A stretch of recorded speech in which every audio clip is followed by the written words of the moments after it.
Rebels are gaining the upper hand in Libya. Muammar Gaddafi is the latest leader in the Middle East and Africa struggling to hold on to power. The question is, who's next? Tarik Yousef is the founding dean of the Dubai School of Government. He's a former economist at the IMF and the World Bank. Tarik is with us now by phone from Qatar. Tarik, what countries in your mind are most vulnerable right now? I think the big countries in the region that have had outstanding or long-standing development and governance problems.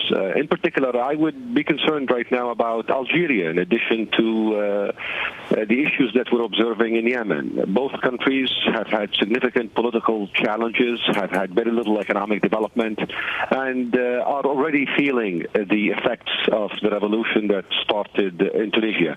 I will not also exclude other countries in the Gulf, in particular Saudi Arabia and Bahrain. Bahrain, we've seen last week, has seen growing unrest within the country, but the issues there can be managed because of the wealth, because of the alertness, in my view, of the political establishment. It's North Africa and Yemen that are in the line of fire at the moment. Without question, but you mentioned Saudi Arabia. One of our guests earlier this morning was talking about the importance of Saudi Arabia. What does the Saudi regime need to do, in your mind, to avoid the kind of rebellion and revolt that we've seen elsewhere and that makes countries like Yemen and Algeria so vulnerable? Yeah.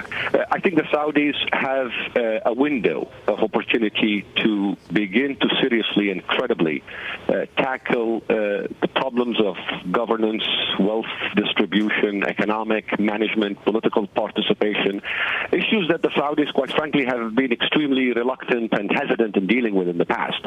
They continue to throw money at issues, but they're throwing money at symptoms.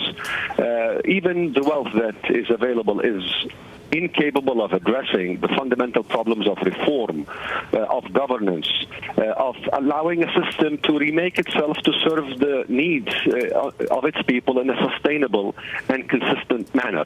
That, in my view, is what the Saudis need to do, as opposed to simply make announcements about projects and programs and big dollar ticket items that they are planning to throw at various issues at the moment. Tarik, you talked about Algeria, which is, of course, an OPEC member. We have seen oil prices come down a little bit from where they were yesterday, but if another OPEC member were to be involved with sort of destabilizing protests, if we start to see a real threat there, what does that do for the regional economy? I think everyone is concerned about the implications of the turmoil in Libya and what could happen possibly in Algeria or elsewhere for oil supplies, especially at the moment, given that the world economy is rebounding, prices have been rising. Market sentiment and the panic that could ensue after following any incident where oil is disrupted or installations are destroyed. We've seen Gaddafi in the last few days essentially hint at precisely that scenario, whereby the oil wealth of Libya would not be available should he be forced on the way out. The Saudis have responded very intelligently by essentially making a commitment to supply the oil that the market needs. There is plenty of excess capacity, but that does not preclude the possibility of the market panicking, and immediate suppliers in Europe who stand to lose from any cutoff from Libya or Algeria feeling immediate threats to what oil supplies are available for the refineries, the specific technical requirements. I think the oil card, in light of the growing need for oil in the world economy, can become a much more pertinent problem, and one that becomes an international community's concern.